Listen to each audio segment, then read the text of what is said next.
Welcome to a very special edition of the Grappling Discourse. Today, I am joined by Conscious Keelan and the man, the myth, the legend, Brandon McCatherine, the founders, creators, producers of the PGF. The PGF has really started to take off. The first season, we saw 20 matches. We saw so much excitement. White, blue, purple, brown, and black belts. Mix it up for a chance to win a lot of money. At the end, we saw Elijah Carlton come out on top in the regular season as well as the finale. The finale was all no time limit. Season 2, we saw the 225ers go at it. Again, we saw tons of talent. Really, really good stuff from white, blue, purple, brown, and black belt competitors. In the end, Hunter Colvin left as the champion, the regular season as well as the finale. Season 3, though, man, you talk about talented. You talk about stacked. You talk about just a bunch of different guys that are ready to make a name for themselves. Guys, what are you most excited for going into season 3? Man, I wasn't sure that was Brandon under that helmet for a minute. That was Joga Fett. Hey, Django. Oh, Django Fett. That was close. Most excited about, man, like you said, there's a lot to be excited about. I guess from the production side, I'm most excited that it's going to be a live event this time again. And I'm excited that we're going to have fans here watching.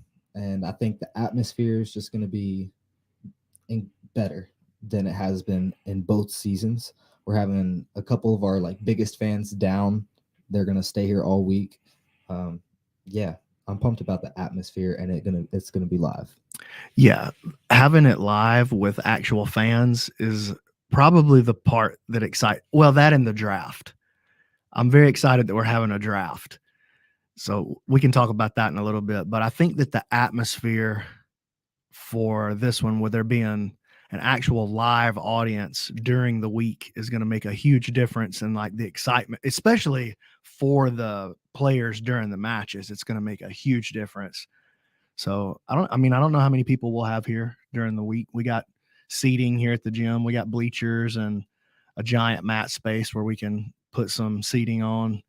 So I think that that's going to make just an enormous difference in how well it's received. Yeah, I think each season has been unique. PGF, what I really like is that it's kind of evolved each season. We saw in season 1 that it was, 20 matches. You had 7 points for a kill, 3 points for a choke. This season, it's 6 points for a choke, 3 points for a break, and 1 bonus point if you finish within the first minute. Are there any other big changes? I mean, there's so many things always changing with the PGF. What is the big change for season 3? It's all in 1 week, and it's all live. So the first season, it was all live, and it happened week 1. Then they came back week 2, et cetera, all the way through until the season was concluded. In season 2, everybody played all the matches during 1 week, but then we released the episodes once a week. For this one, we're doing basically the Shark Week of jiu-jitsu. So they're going to arrive on Sunday, do their weigh-in. Monday morning, we're going to do the draft. Or actually, I should say Sunday night, we're going to do the combine. Monday morning, we're going to do the draft. And then Monday, live games with a live audience, broadcast live. Tuesday, live games, live audience. Wednesday, Thursday, live games, live audience. And then the finale, instead of having a big break between the regular season matches and the tournament's going to happen right at the end of the week. So they'll have Friday off, and then on Saturday, the top 8 players will go into the tournament. And the tournament is going to be a little bit different this time too. We're going to do EBI rules for all the elimination rounds, and then only the final will be no time limit this time. Yeah, I think that's an interesting twist. The finale, we've seen some pretty crazy matches with Joe Kai and Kevin Primo going for over an hour. And then we had Sam Barboza against Elijah Carlton, which it just ended up being really boring. Sam was trying to wear down Elijah. He was trying to catch Elijah off guard, but it led to a match that was pretty difficult to watch. And both guys really, really talented. But definitely want to avoid having that happen again in the finale. But thinking about where we're at, right? We're what, 6 days out from competitors getting here, 5 days out from competitors getting here. Sunday, kind of what's that schedule? What's the schedule looking like for the week, Keelan? And when can people start tuning in and seeing PGF? When they gotta start watching the PGF content. Yeah, so Sunday night, that's whenever we go live for the first time, officially for the PGF. We start with the combine, weigh-ins and combine. We'll do a ceremonial weigh-in, and then we'll get right into the combine. And the combine is going to be fun this year. We have 10 challenges, tests for them to do. They have to do 5 of them. So it'll be interesting to see which challenges each athlete picks. Are they going to maybe push themselves a little bit to show off and maybe like jump around in the draft to get paid more? Or are they going to take it easy because they've got some matches this week? It'll be interesting to see what they decide to pick. Also, that first night in the combine, we've got some fun activities. So I think it'll be just like a good kickoff. We don't see like a combine for jiu-jitsu ever. It's never happened. Yeah, it's like a real sport thing. So we're trying to make it a real sport. Yeah, I want to have one of the big things, I want to have a real league. Like, I want to have this combine because we have the draft. The combine takes on an extra layer of importance because, like we know Elijah's going to go probably first or at least one of the first couple of picks. Same thing, guys like Caleb McAllister, Dane Leake, or Gio Ortiz. These guys are going to go probably in the first round. They're going to be gone. But the rest of the roster, they're all vying for which order they're going to go in during the draft, and where they get drafted determines how much they get paid for the week. That's, and just from I guess the commissioner perspective, that's one of the things that I feel most proud about this year is that this is maybe the first really professional tournament. Like every athlete is going to leave with money in their pocket. It's going to be they're going to get paid based on their draft order, not on how well they perform during the season. They're going to get paid based on where they go in the draft. And so say an athlete like Randy Roden is coming in as he's got a tremendous amount of wrestling experience, D1. I think he's still a blue belt. Still a blue belt. We've seen him in PGF season 2, and we're going to see him here at the 170-pound season 3. But where does he go in the draft? That's going to really matter to him because the difference in pay between the first round players and the guys who get picked in the 5th round is going to be, or 6th round is going to be, pretty substantial. Yeah, that's exciting. Yeah, and it adds an extra element. So, Brandon, as a coach, if you're one of the 4 coaches, okay, how much is the combine playing into who you draft? Because I'm sure most of these coaches have an idea of maybe half the field, right? Yeah. But there's a lot of dudes out there that are pretty unknown. I mean, David Evers, for instance, most guys have probably watched the qualifier, but there's not a lot of footage out there of David Evers. There's not a lot of footage out there of Matthew Boyles. Yeah, exactly. And so how much are you kind of watching the combine to help you kind of decide who to pick? If I were one of the coaches, I'd be watching it really closely. I want to see how much weight did this guy cut to be in here. I want to see how does this guy perform on his squeeze endurance. Do you know all the list of the combine events? Do you have it? We might have it written down over there. Yeah, we've got it, but I don't have it sitting here in front of me. But I want to see, we tried to pick events for the combine that were, I don't want to say specific to grappling, but that are relevant to grappling. Like we're not going to run a 40 or see who runs the fastest mile or anything like that. But we do want to see, who's got squeeze endurance, who's got explosive power through their legs, things like this. So we're going to do like a broad jump. We're going to do, we got a gauge. We're going to be able to measure how hard they can squeeze a neck. Well, and we saw from season 1, the combine, the strongest athlete, Matt Anderson, did phenomenally. I mean, coming surprisingly in white belt that, hadn't trained for years, did surprisingly very, very well, just based on he outperformed everybody on the combine like, stuff. yeah, on athletic testing. Yeah.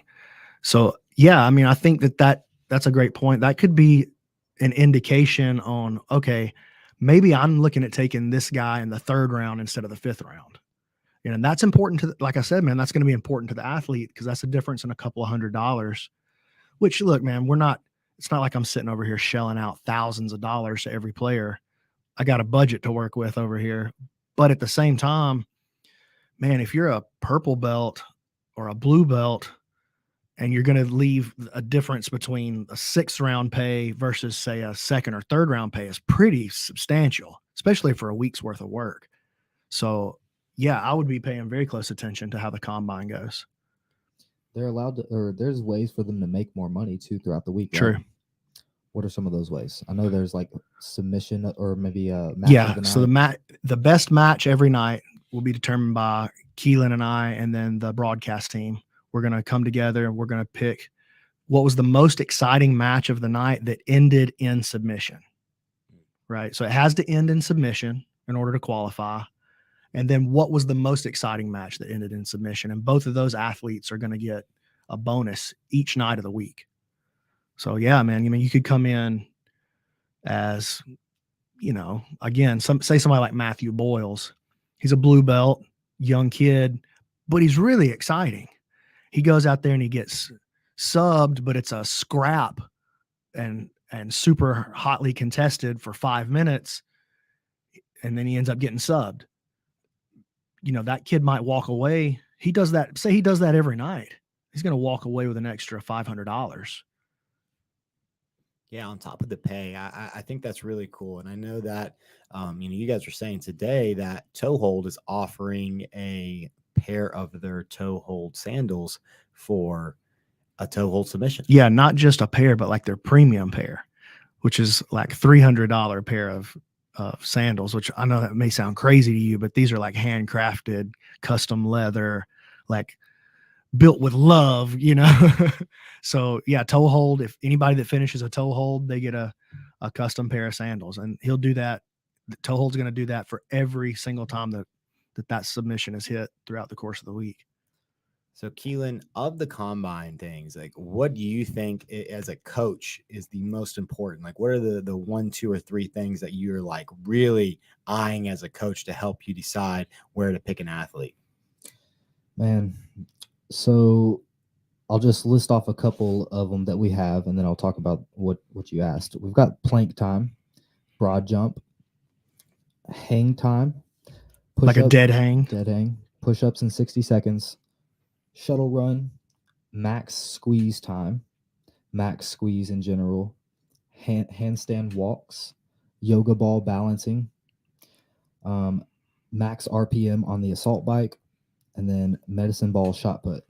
So there's some fun ones that we can talk about here. But we try to think, like Brandon already alluded to, grappling. Like what we're looking for is like grappling skills.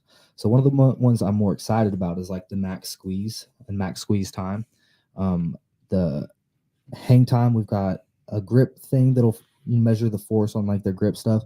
But I think what's most important that I'm interested to see if anybody actually goes for, because again, they only have to choose 5 of these, is the max RPM on the assault bike. Yeah, that's going to say a lot about their cardio and how hard they can push when it's uncomfortable. Did they cut a lot to get here? Are they already tired going in?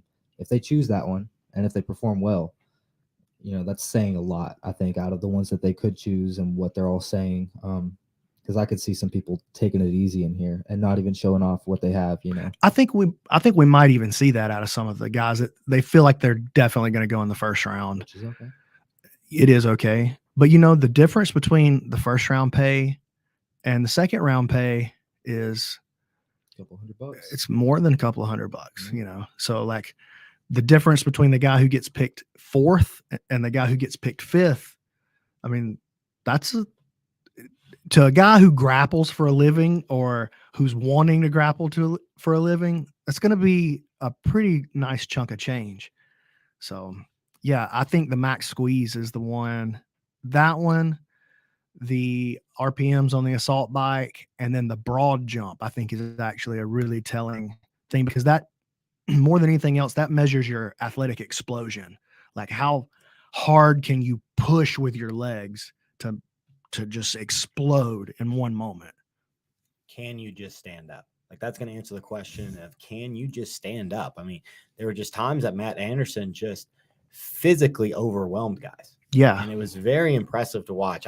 To me, that's still maybe my favorite storyline in PGF was just, we answered this question of, okay, Matt Anderson, he's had some MMA fights.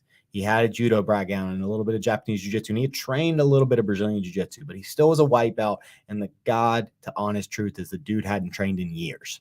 And he came out. Not seriously, at least. He'd been on the mats, but not dedicating. Well, we'll say maybe he had trained in the past, 3-4 years, like 8 times, So super rusty. Basically, think about it. You had just taken a year off from COVID. I mean, that's where he was coming in, taking a year off. And he comes in with just athletic abilities that the other guys couldn't match. And looking at this season, I don't see anybody that looks like a freak, right? There's not like maybe Randy Roden and Kevin. They're probably the 2 biggest competitors, right? For sure. Randy, I know Randy cut something like 30 pounds to make weight for the qualifier, and Kevin did somewhere around the same, maybe not quite that much, but Kevin's going to be probably cutting 20 pounds just to make weight for the season this time.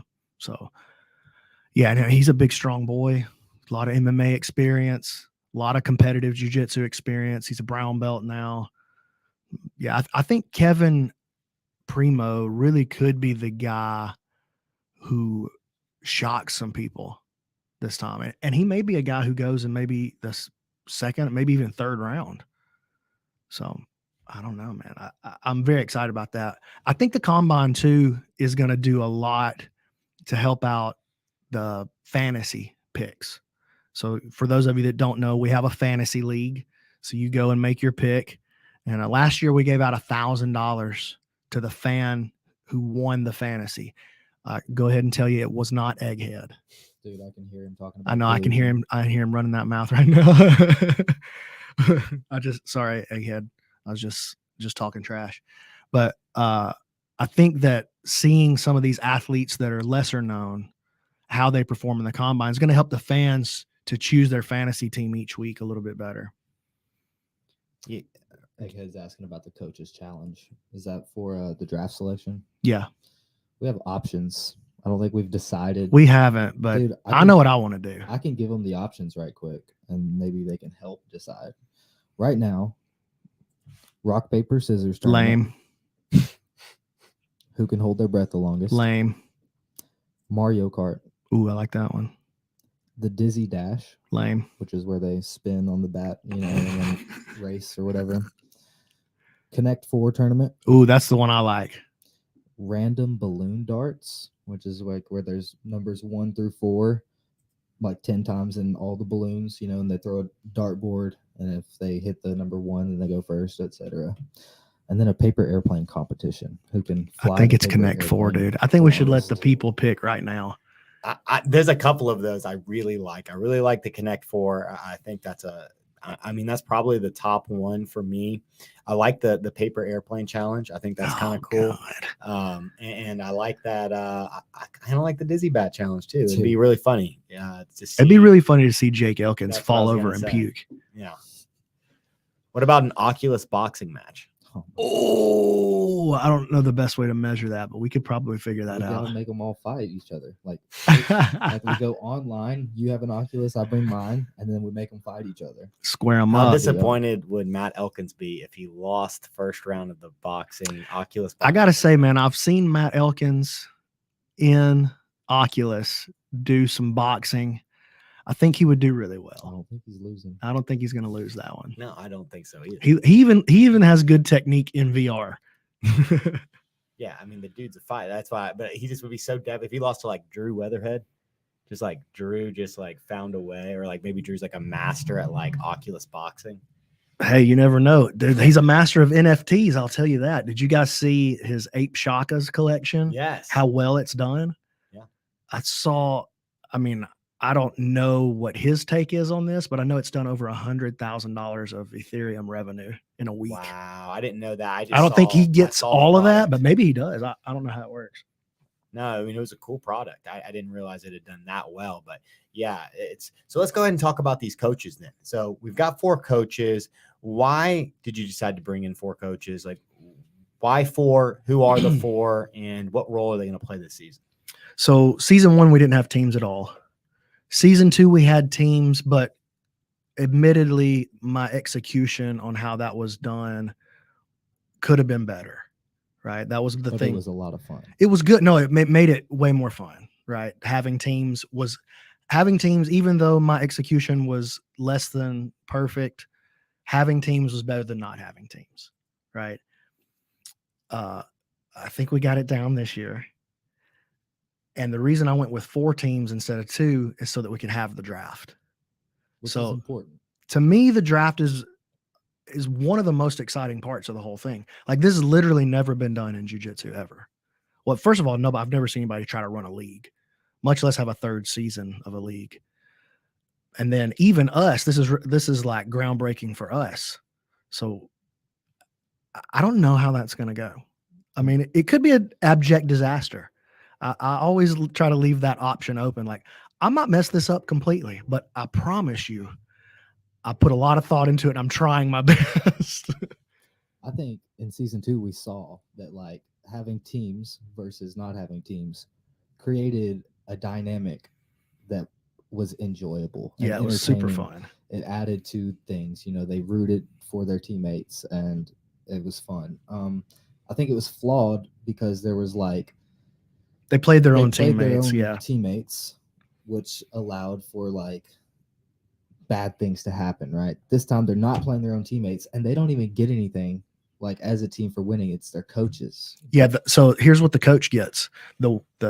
So first of all, let me say this: the team each night whose players accumulate the most points, all of those players get 1 extra point towards the final score.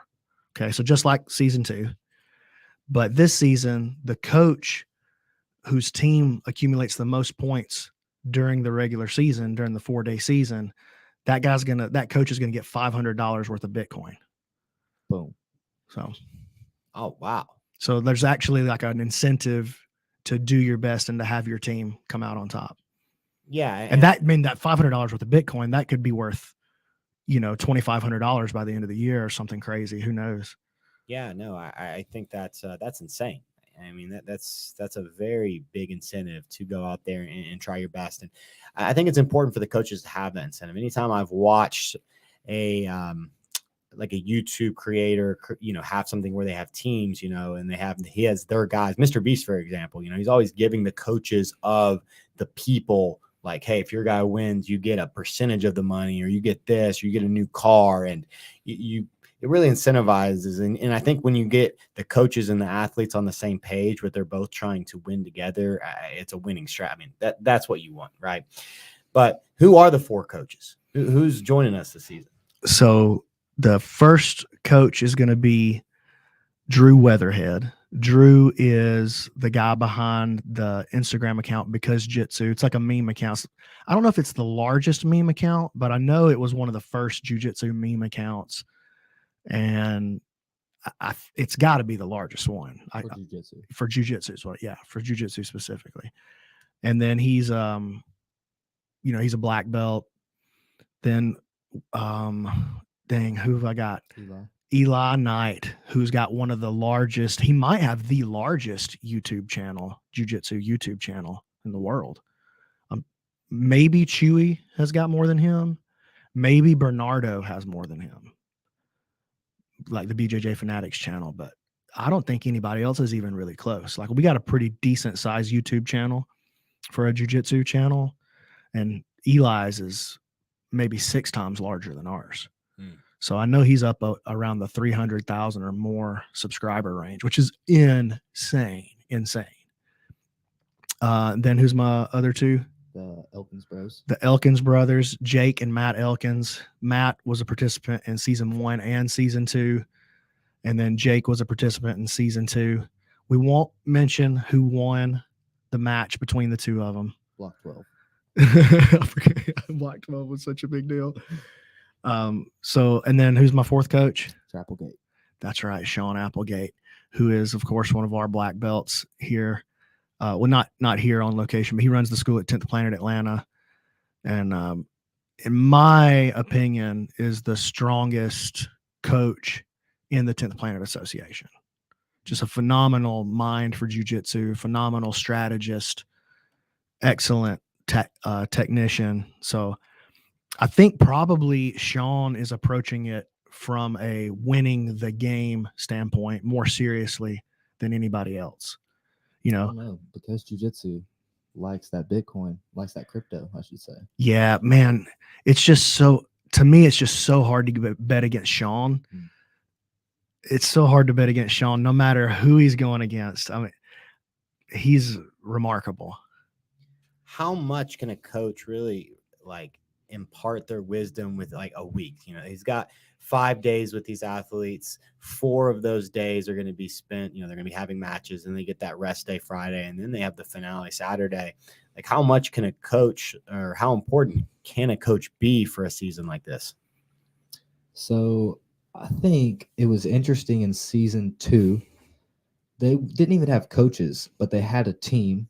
And during their match, their team would be, like, depending on the scenario, they would be rooting. You got to get the 6 here. You got to get the 6. And helping along the way in a way that you could just tell influenced and affected the match live, like as it was happening. And we're talking about just like their teammates, let alone like a coach who had some skin in the game, who was going to win $500 of Bitcoin at the end of the season if they won. You know, like they want everybody on their team to do great, so they're going to be there.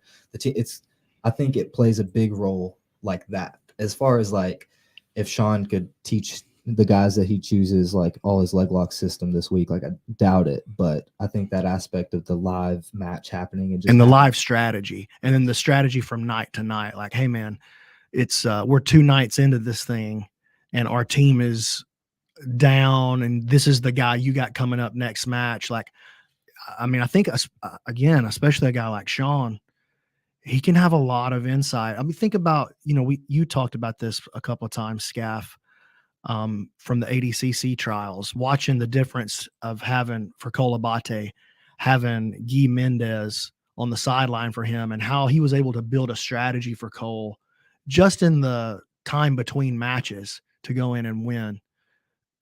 That can really be a difference maker. So I think it has the potential to have a lot of bearing on how the season plays out. Well, let's get into the roster. So let's pull up the roster real quick. Looking at this thing, who are the favorites? Like, how many tiers do you think there are in like athletes? Like, do you think there's 4, 5, 6, 7 different tiers? If we're talking about athletes, and who's in that top tier of potential winners? When you look at that, who were the 3, 4, 5 guys that could walk away as season 3, regular season, and the postseason champion? Well, I think if you're not taking Elijah as your heavy favorite, Elijah Carlton as your heavy favorite, you haven't been paying attention to the PGF. He's basically the Hoist Gracie of the PGF. You know, he won season 1. He went undefeated, all subs, which is insane. We had way more matches in the first season too than 24-0. Yeah. All subs in 6 minutes. Yeah. Insane. That's insane. Like, I don't care how many matches you put, like, you put 24 matches in front of me, I'm probably not subbing everybody. I think I'm pretty dang good, but I don't know that I could sub everybody 24 opponents, much less some of these guys being good black belts, good competitive brown belts. Like, that's a incredible accomplishment. And then he comes in season 2 and he does the same thing until the very last match of the season. He meets up with Hunter, and it turned out Hunter was undefeated in season 2 in all subs. This season, we have more black belts by far than we had. I think we may have more black belts in season 3 than we had in season 1 and 2 combined. I don't know if that's accurate, but it's got to be pretty close to that. I mean, okay, so let me just work down the list here. Elijah Carlton, Giovanni Ortiz, Caleb McAllister. Well, Elijah's not a black belt. Okay, that's true. I'm counting him as a black belt. I'm not in charge of giving him his black belt, but I'm giving it to him. Yeah, he's an honorary black belt. I hear Internet YouTube black belt. Yeah, he's a black belt in my heart. Elijah, Gio, Caleb. Here's a guy not a lot of people are are talking about Dane Leake, who, in my opinion, could be. He shouldn't be a surprise to people because he's done so well over the course of the last year in competition. He did phenomenal at the PGF qualifier. He was incredible. At high rollers event, he takes Keith Krikorian the distance. Keith unable to sub him. ADCC trials, he goes sub, and then I think he got put out in the 4th round. So I think just Dane's he doesn't really use the internet. He's not a social media guy, and he's not really from the Southeast. He's out from Oklahoma. I think people just don't realize how good he is yet. But for my money, if I'm in the first round, if I'm coaching and I got to draft somebody and I miss Elijah as my first pick, I'm probably taking Dane as my first pick if I can't get Elijah. Because I think his game is going to do so well in this format. He likes to get to the back and he likes to finish chokes. And, with this 6-point kill and 3-point break, and the chokes are worth a lot. So I think that his game really plays well into how the scoring is set up. But so he's the 4th one. Jonathan Roberts. Somehow Jonathan Roberts getting lost in the mix. He's a superstar out of season 1. Like a legit, for us, for the size of our promotion, Jonathan Roberts is a legit superstar, the elbow genie. Right. So that's 5 black belts already. Now I'm looking at Evan DeWitt. Again, another guy that people are not talking about coming out of Queen City / Derby City. Matt Harrison, the Scarecrow of Doom. That's 7 black belts so far. Who else we got? I think that's it for. Oh no, Eric Longar is a black belt now.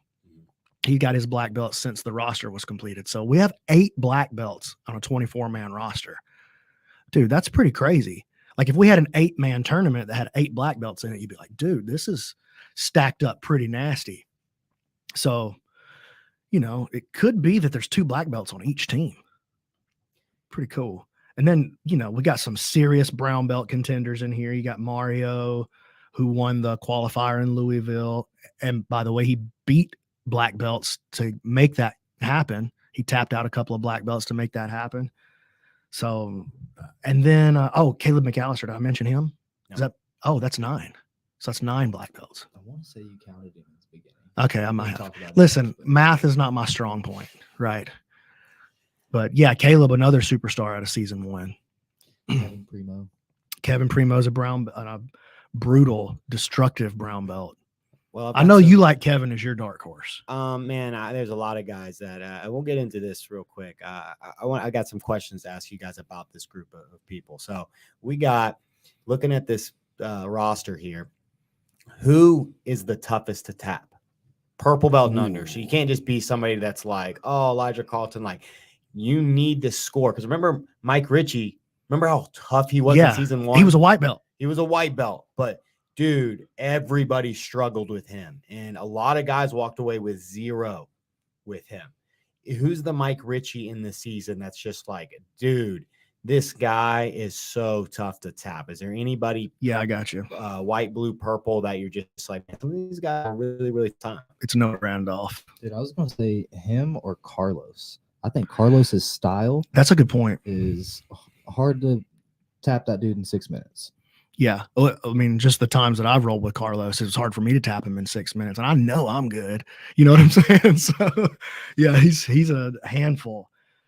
Noah, though, for me, Kevin, how do you tap Kevin in 6 minutes? That's almost an impossible task, I think there's several guys on that list that are going to be really, really hard to put away. Really hard to put away. Who is the best choker? Outside of Elijah? You need 6 points. Who's the guy that you're calling on? That's not Elijah Carlton. Dude, I mean, Caleb is a savage, and I like his game. But he is willing to go for those breaks, too. He's just a sub hunter. I'll tell you who. I got 2 names, and one of them, if you train with this guy, you know that he likes chokes. Noah Randolph. Okay. Noah likes chokes. He's got a very, very strong anaconda game. If he gets on your head, he can be a real problem because he never lets go. He's like a snapping turtle, dude. Like once he latches onto your head, if he doesn't finish it, it doesn't mean you're getting your head back. You might just have to ride out the 6 minutes.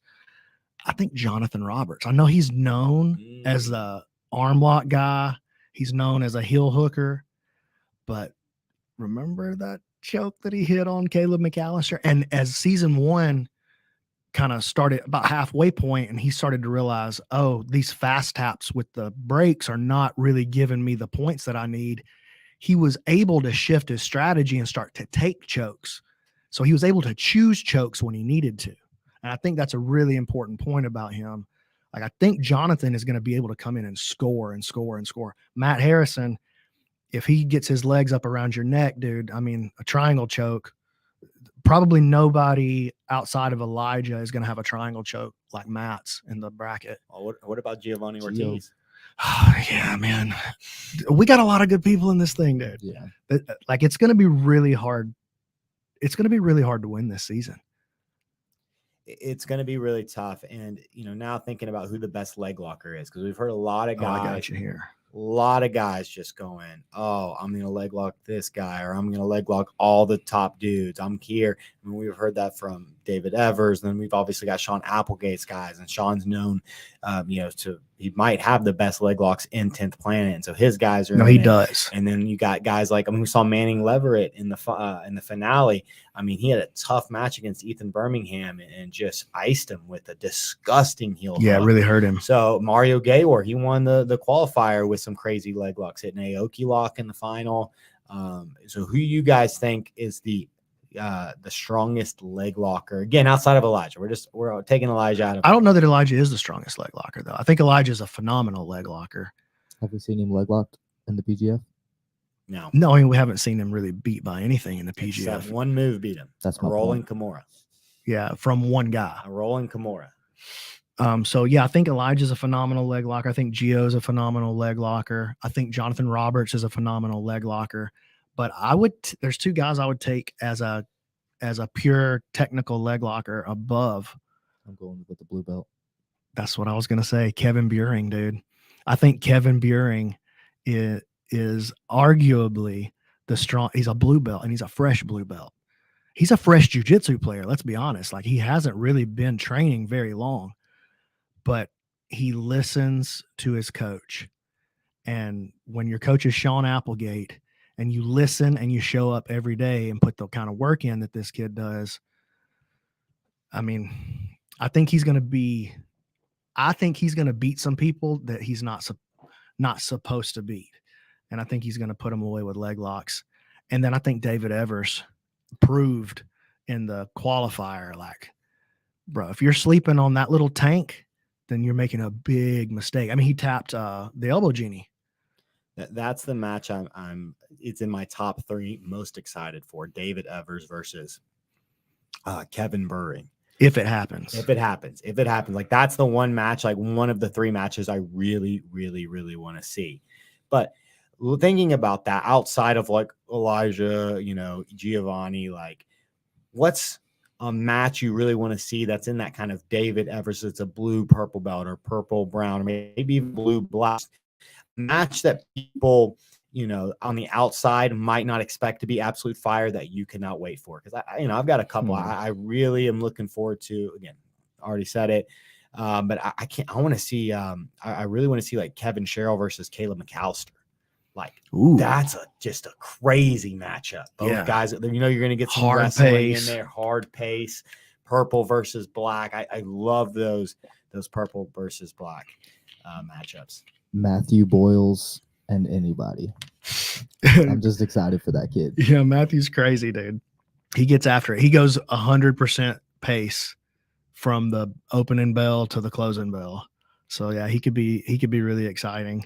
Especially you put him in there with someone that's like exciting too, like Marcus or Carlos. That was another one I was thinking of. Tyler Woolsey. We haven't mentioned him, but that dude's been training for 100 forevers. Yeah. He's just a purple belt. But he's been training he's probably been training as long as some of these black belts have. Oh yeah. No, I mean, I remember training with the kid when he was a blue belt. I mean, 8-9 years ago. Yeah. And coming up, and he would come up for some of the Herzog camps or whatever. And he came and competed down here with our team a couple of times. A lot of talent. And So I was kind of shocked to see it. I was like, oh, snap, like Tyler, he won the qualifier. And then here he is. So really excited to see him and see how his game has developed. But last question, looking at the roster here. All right. Of all the guys, all right, which one is you're serious? Like, you got to choose a dark horse. And we've talked about a bunch of dudes, but you're on record like this guy is going to finish, and it doesn't have to be first, but just this guy is going to maybe finish even in the top 5, like a name. So, you know, if you said Kevin Bowering was going to finish in the top 5, that would be insane, right? And we just named like 8 black belts. So who's your dark horse to finish way above where most people are going to put them? It's a good question. Yeah, a lot of talent. I think it's got to be Kevin Primo for me, or Noah Randolph. I think Kevin, but I also think that Kevin's game may lead him to more breaks than chokes. And so by the way that the scoring is structured, that could keep him from breaking into the top 5 if that's the case. But only the top 8 make the playoff on Saturday. So, you know, even finishing 7th is going to be a pretty tough task, man. I think Tyler Woolsey. I think a lot of people aren't talking about him. I think his game looked really good in the qualifiers. It looked like he was on a different level than those guys that he was there with. Yeah, he subbed everybody. And yeah, I think he could do really well and finish in the top 5 or 6 for sure. I'm really looking forward to Manning Leverett. Yeah, I was going to say Manning looks like he could do some damage. Really loved his performance at the ADCC trials. Every time I see this kid compete, and I've rolled with him a bunch, he's just the nicest. Yeah, he's super gentleman. Nice, respectful. He's a doctor, right? No. He's not a doctor? No. Okay. He's got that vibe. Got them doctor vibe. I think he's like 21 years old or something. No, okay. Well, maybe. I don't know. For some reason I thought he was. Anyways, but I think Manning could really come in and really finish in that top 8 because first, how many people are going to make it to that finale? Like, how many people are in the 8. final turn? So it's 8. Yeah. So getting into the top 8, like, I think Manning's a guy that a lot of people might not expect him to be, but I could easily see him finishing 6th or 7th in this season and really being one of the stars of season 3. But yeah, we can now go back to, let's kind of see what the StreamYard is going. If we got any comments or questions or anything. You know, it's interesting that we got like 8 black belts, like you said, and there's 8 spots in the playoffs. Do you think it's all black belts? No, I don't think there's any chance that it's all black belts. Yeah. No chance at all. There's definitely going to be some black belts. I think there's going to be a couple of black belts. Okay, here's the question. Leave sad. Like they finish in the middle of the pack or lower. Are there going to be more colored belts in the final tournament or more black belts? No, I think it'll be mostly black belts. So you'll think there will be more than 4. So you think there'll be 5 black belts and like 3 colored belts? Yeah, something like that. Okay. You don't think so? I mean, if we're counting Elijah as a black belt. Yeah, we're counting him as a black belt. So if Elijah's a black belt, I could see it being 4-4. For sure. I could see it being 4-4. There's a bunch of guys that are, there's just a lot of talent in the season, and the field is very, very close. And the rules make that final tournament what it is. You know, like the way you do what you do matters. Yeah. This season. So yeah, and once the tournament hits now, win by all means necessary. Right. Whatever way gets the job done, you advance. You know, that's another thing that I'm really excited about this season. There's no particular rule set to hide behind. Dude, First of all, there's no judges to hide behind ever. During the season, you have to be able to prioritize chokes. You have to be able to. You have to be able to prioritize, I want to say endurance over the course of a week. You got to be able to run the gauntlet and come out whole on the other side. At the tournament, you got to be able to win under an EBI rule set. And then if you're going to win the whole thing in the finale, you got to be able to win when there are no rules. Like, just simply win. No time limit. Just simply submit this guy. So you really have to master 3 different rule sets to be crowned the ultimate king. You know, and it could be that a different guy wins the tournament than wins the season. We haven't had that yet. Season 1 regular season winner was the same as the season 1 tournament winner. Season 2 regular season winner was the same as the season 2 tournament winner. But that's not a guarantee. And I think this season by far more than any of the other two, it's up for grabs, both the tournament and the regular season. Yeah, I think so too. So let's talk a little bit about your guys' kind of sadistic side. All right. Forcing these guys to, it's kind of like those Spartan races, right? Yeah. These guys just get this kick of like, hey, we got like these crazy challenges lined up for you this week. Some of you guys aren't going to make it to the end, but those that do, you're going to be really proud of yourselves. That's kind of what the PGF is like. Yeah. It's like you guys are breaking these guys physically, mentally, emotionally. Like this is really, really tough to have. I mean, these guys are going to have 12 matches in 4 days. Do you expect all of the guys to stick with it? Or do you think that you're going to have to call upon subs? I think we'll definitely have to call on subs. So, and let me explain how that's going to work. So there's 24 guys on the roster, but there's only 5 active players per team. So each team is going to draft a guy to be kind of on reserve.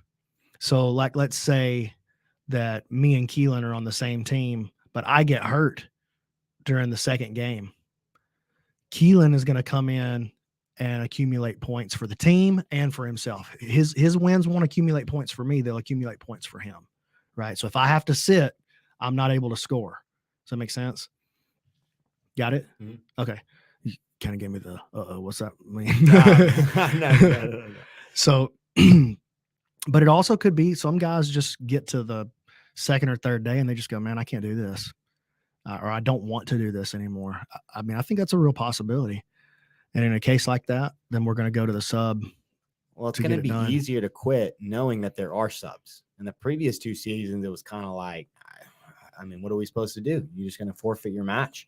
But now you can kind of go, oh, there's a sub waiting for me. Or my knee's hurting a little bit. Or day more. 4, the 4th day, you're mathematically guaranteed into the tournament, let's say, regardless of whether you score any points on day 4. Maybe you want to sit that one out. You know, is a black belt more likely to quit than a colored belt? Because that's what it seems like in previous seasons. That's, I mean, that's what we saw in season 1. I'm not for trying sure. to throw shots. Yeah. Yeah. Don't name any names. I'm not naming a name, but like we saw multiple black belts, quit after a couple of weeks. And it just seems to be that's what's the tough thing about black belts is just you got a little bit bigger ego and you got guys that are. It's hard, man. When you're a black belt, it's hard to lose to a lower ranked guy.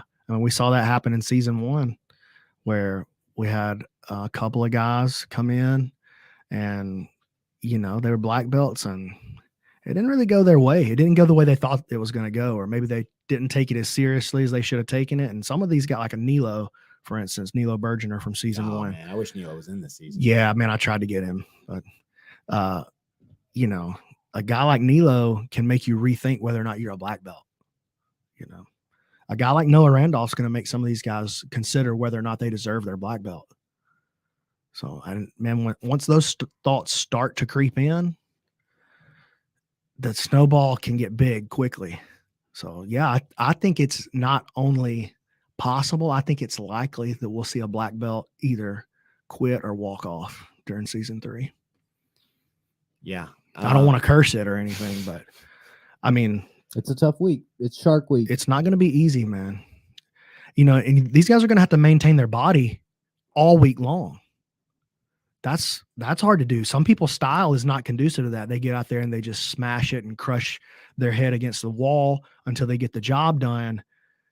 Well, look, man, you got to get the job done again tomorrow and again tomorrow. And it's not one time tomorrow. You got to do it 3 times tomorrow and 3 times the day after that and 3 more the day after that. And then if you did great, take a day off and you got to do it again in the tournament. To win the tournament, you got to do it 4 times. So I think some of these guys, their style is not going to hold up. We saw that in season 2. Their style, look, this guy's a killer, but his style just did not hold up over the course of, the PGF gauntlet. It is a gauntlet, and it's definitely really showcases an athlete's endurance and how efficient their jiu-jitsu is, because it's tough. If you're expecting to go out there and get into 12 wars over 4 days, I mean, you're not going to walk away more most likely you're not going to walk away with all your limbs attached. You know, you're going to have to really be calculated. You're going to have to take the points when they're available. Do you think this season, like, how close do you think the points will be from first to, we'll say, third? Do you think it will be within 5 points? Do you think somebody runs away with it? How are you? I don't think anybody's going to run away with it. I think if anybody was going to run away with it, I think you could say that that's got to be Elijah that you try to pick for that.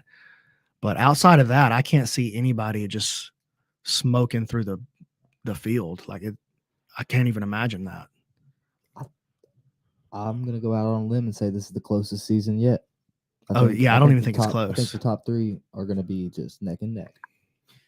Yeah, I looking at, if you just tried to create even the field for the playoffs, I mean, I think there's about 16 guys that you could put into those spots, and you still might not have even got it right. This is again, a guy like Manning Leverett, like, where do you put him in this field? I don't know. I mean, is he one of the 10 best guys? Is he one of the 15 best guys? Does he somehow find a way into the top 8? Is he a top 5? Like, who knows? And it's really adding to me a lot of excitement for this upcoming season. There's a lot of parity this time, but we still got some guys in there to get dunked on. People are getting dunked on. It's going to be a lot of dunks for sure. Are we going to see a Miami Dolphins, I guess no NBA team has went winless, but I'm thinking like the Nets, where they won like 7 games one season. Like the Nets won 7 games one year. I can't remember out of 82. Yeah, there's a team. I think it was the Nets. Oh my god, it was like 7. And anyways, rebuilding is what they called that year. But are we going to see like Kyahi? We love him. He got 1 win. Him and Mike Johnson, it came down to who was going to come into. And I love that stat. And to me, I really respect those guys for coming in. And neither one of those guys ever acted like they weren't going to be there for the next match. Yes. They were there for the whole thing. And honestly, that's why Kyahi's in this season. It's not, listen, I love you, Kyahi, but you're not in the season because you're the baddest dude. He knows this. He's in the season because he believes in the mission and the fun that we're trying to create with the PGF. And I know he's loyal and that I can count on him, and I know that no matter how the season goes for him, he'll never quit. No matter what happens, I know he won't quit. Wouldn't it be kind of crazy if we did something like whoever scores the lowest amount of points has to get a tattoo that the first person first tells them to get, and it has to be my god! Can you imagine what like Elijah Carlton would have like? I think that is unethical. Like Elijah Carlton gets to choose your tattoo because you only scored like 4 points. You think anybody's gonna go totally scoreless or That's winless? The question. Keelan? I think that's definitely possible. Man, yeah, I do. I think so. I think just because this is a real league, and you happen to see the way that it works out in leagues, even the team that goes scoreless, like in the NFL, dude, those are all NFL athletes. They're real good, and they're trying to win. And some, it's just the way of the game. I think one of the most interesting things about the way that we've got it structured is going to be the bubble race. Like, who's the last man into the tournament? Yeah. So I think the competition for first place, everybody wants to talk about that. But the thing that's going to make the season exciting is who gets in 7th and 8th place. Like, what's happening between 7th and, say, 10th place is going to be probably the most exciting part of the season. Well, that was what ruined season 2. It kind of ruined that fun that we saw in the first season, where it was kind of like each week you kind of look at this, you go, oh my gosh, Matt Anderson. I remember when he was winning his division. Yeah. Like, oh my God, like this white belt's like winning this division. Or dude, Jonathan Roberts is undefeated, but he's not even in the top 8. And so we're going to kind of get to follow the PGF standings. And so the race is going to be exciting, because it wasn't as exciting this past where he just was pre-recorded. I just felt like it wasn't, but where you're getting to follow it every night, and you're getting to hear the commentators talk about it, and the live audience and the draft. The 7th and 8th spot is going to be very, very hotly contested. I think you're going to have probably everything from like 6th to 10th or 11th place is going to be neck and neck. And probably all comes down to the last game or two. I like calling them games instead of matches. It's more fun. It's a league. And I like calling them players. I like calling it games. All right. So can we do this final prediction then? We're almost an hour in, guys. We've talked a lot of PGF. We missing anything? Is there anything? Well, I think we got to go to the comments and we got to let them pick the coach's challenge. So for the coach's challenge, They gave some suggestions yeah. earlier. So here, you pick one that you want. You pick the one you want. I'll pick the one I want. But we'll let the fans pick from those three for how we're going to determine the draft order. So my vote is the paper airplane competition. I think Lame. everyone's made paper airplanes, but they don't make them on the regular. It's not like an athletic thing. I think it's just like an objective, fun little competition. Paper airplane comp. I'll go. I'm gonna go the Dizzy Bat race. I think that's just fun. I think it makes for good content, and that's one of those things. Like, who knows who could win that? For me, it's very clear. It's a Connect Four contest. It offers the opportunity to talk trash. It's actually competitive, and I think that the coaches will get excited to try to one up each other in Connect Four. Yeah. I mean, I would pick Connect Four. If I'm being honest, I would have picked Connect Four. I just knew that's what Brandon was going to say. I really like the Connect Four challenge as well. So I'll throw that out there. But all right, so I wanted to give him three. Those are your three choices. If you're in the comments right now, look, you do what you want to. You don't have to pick, but we need some input here. We need some votes. Connect Four, Dizzy Bat race, or paper airplane distance contest. So would Connect Four be a round robin tournament? Or Single would it be elimination. Single elimination. So it's a bracketed? 4-man bracket. All right, let's hear it, fans. Yeah. The anticipation is killing me. Oh, there's a Connect Four vote. Hmm. Oh, there's another Connect Four vote. Marcus Elkins said all three. Shut up, Marcus. He doesn't know the budget. Dang. We can only afford a Dizzy Bat or a Connect Four set. How much? You know how much Yeah. paper costs, dude? Yeah. Oh, look at this. It's a blowout. It's like I know my people. Given the weather, does he think we're going to the airstrip to fly these airplanes?